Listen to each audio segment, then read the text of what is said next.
Wolfram Karl Ludwig Moritz Hermann Freiherr von Richthofen, the 10th of October 1895 to the 12th of July 1945, was a German military officer and aviator who rose to the rank of Generalfeldmarschall in the Luftwaffe during World War II. A cousin of the famed World War I flying ace Manfred von Richthofen, the Red Baron, and his brother Lothar, Wolfram carved out his own legacy as a master of tactical air warfare, particularly in ground attack operations. His life spanned 2 world wars, a career in engineering, and significant contributions to the development of the Luftwaffe, though his legacy is marred by his involvement in controversial campaigns and association with the Nazi regime. Below is a comprehensive account of his life story, based on available historical records. Early life, 1895–1913.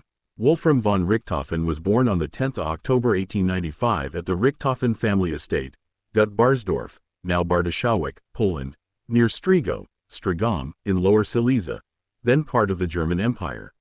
He was born into a prominent aristocratic Prussian family, the Silesian nobility, with a lineage ennobled for over 350 years, dating back to the 1500s. His father, Wolfram Freiherr von Richthofen, 1856–1922, and mother, Therese Gotz von Ollenhusen, 1862–1948, owned significant landholdings, with the family controlling 16 estates in Lower Silesia by the 1700s. The Barsdorf estate itself spanned 350 hectares, primarily farmland and forest. Wolfram was the second of 4 children and the eldest son. His siblings included an older sister, Sophie Therese, 1891–1971, and younger brothers Manfred, 1898, and Gerhard, 1902. He was a 4th cousin to Manfred and Lothar von Richthofen, the famous World War I aces. Growing up in privileged surroundings, Wolfram enjoyed the benefits of his family's wealth and status, which included access to vast estates where he developed a passion for outdoor activities, particularly hunting and horseback riding, interests that stayed with him throughout his life. Unlike many Prussian nobles who were educated by private tutors, Wolfram attended the local gymnasium, academic high school, in Strigo. He excelled in mathematics and German but struggled with foreign languages, finding them tedious, though he later became proficient in Italian. His close friendship with his cousins Manfred and Lothar deepened during hunting trips on the family estates, fostering a bond that would influence his military career. At the age of 18, Wolfram chose a military career over academia, aligning with his family's tradition of service and his own love for action and the outdoors. World War I and early military career, 1913–1918. In 1913, Wolfram joined the German army, entering the prestigious 4th Hussars, part of the 12th Cavalry Brigade in Breslau, now Wrocław, Poland.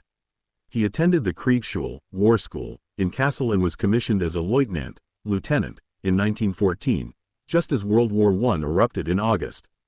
As a cavalry officer, he saw action on both the Western and Eastern fronts, earning the Iron Cross Second Class for his leadership under fire. However, the static trench warfare of 1915 rendered traditional cavalry obsolete, relegating Wolfram's unit to roles like dispatch runners and telephone operators.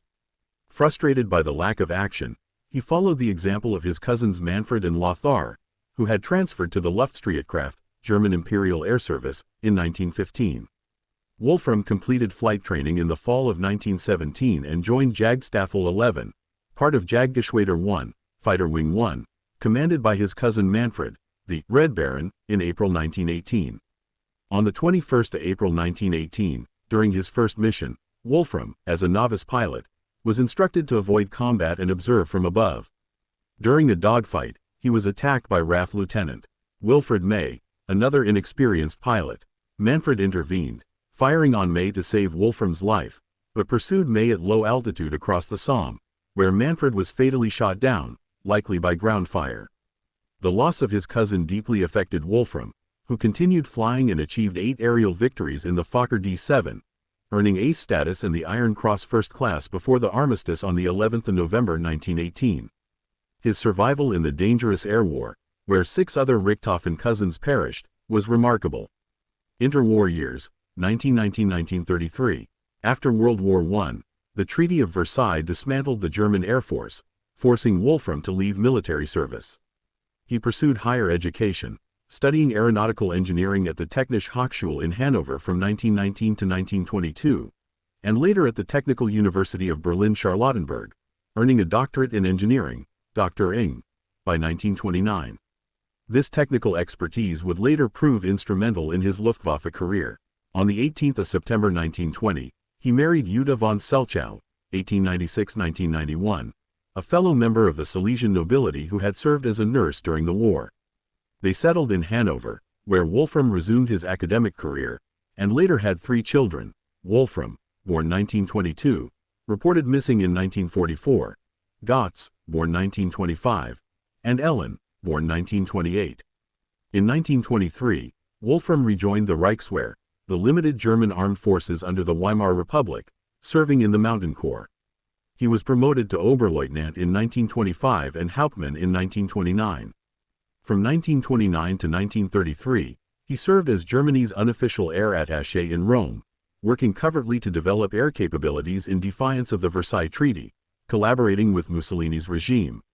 When Adolf Hitler and the Nazi Party came to power in 1933, Wolfram joined the newly formed Luftwaffe, becoming a key technical assistant under Hermann Göring. His engineering background and wartime experience positioned him as a pivotal figure in rebuilding Germany's air force. Spanish Civil War and rise in the Luftwaffe, 1933–1939. In 1936, Wolfram was sent to Spain as part of the Condor Legion, a German air unit supporting General Francisco Franco's nationalists in the Spanish Civil War. Initially leading combat formations, he developed innovative close air support tactics, particularly with Junkers Ju-87 Stuka dive bombers, which proved devastatingly effective. By May 1938, he was appointed Chief of Staff to Hugo Sparrell and later commander of the Condor Legion, earning a promotion to Generalmajor in September 1938. His contributions to Franco's victory, including the controversial bombing of Guernica in 1937, cemented his reputation as a tactical air warfare expert, though his role in Guernica later raised questions about war crimes. He returned to Germany in May 1939, ready to apply his expertise in World War II. World War II, 1939–1944.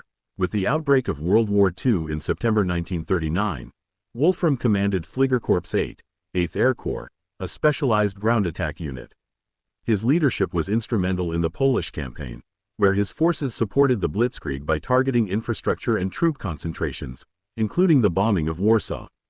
In 1940, during the Western Offensive, his Air Corps played a critical role in Belgium and France, using Stukas to support ground forces, notably during the push to the English Channel. He was awarded the Knight's Cross of the Iron Cross on the 23rd of May 1940 for these successes. During the Battle of Britain, 1940, Wolfram's Fliegerkorps 8 aimed to achieve air superiority over the Royal Air Force but was surprised by the effectiveness of British Spitfires and Hurricanes. The Luftwaffe's failure to secure victory marked its first major defeat. In 1941, Wolfram provided air support for the invasions of Greece and Crete, earning the Oak Leaves to his Knight's Cross on the 17th of July 1941. His greatest successes came on the Eastern Front, where he commanded air operations supporting Army Group South during the invasion of the Soviet Union. His innovative air-ground coordination tactics were key to early German victories. In 1942, Wolfram's forces supported the German advance toward Stalingrad, but the encirclement of the Sixth Army under Friedrich Paulus posed a logistical challenge.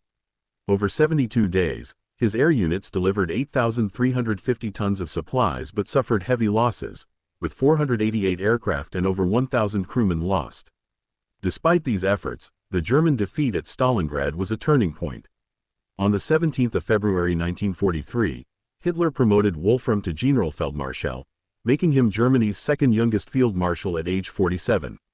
From June 1943 to November 1944, he commanded the 2nd Air Fleet in Italy, supporting German defenses against Allied advances. Final years and death, 1944–1945. In 1944, Wolfram began suffering from headaches and exhaustion, symptoms later attributed to a brain tumor. He retired from active duty in November 1944. As the war neared its end, he was captured by American forces in Austria. On the 12th of July 1945, at age 49, Wolfram died in captivity in Bad Ischl, Austria, from the brain tumor, before he could be tried for potential war crimes related to his involvement in campaigns like Guernica, Warsaw, and Stalingrad. He was buried at the Friedhof Bad Ischl in Upper Austria. Legacy and controversy. Wolfram von Richthofen's military career was marked by brilliance in tactical air warfare, particularly in developing close air support tactics that shaped the Luftwaffe's early successes. His engineering expertise contributed to the development of aircraft like the Me-109 and E-111, and his diaries provide valuable insights into Luftwaffe operations.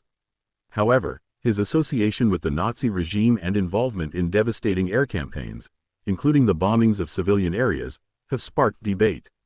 Historian James S. Coram argues that while Wolfram's actions in Guernica, Warsaw, and Stalingrad were not illegal under the international laws of the time, they raise moral questions about the targeting of civilians.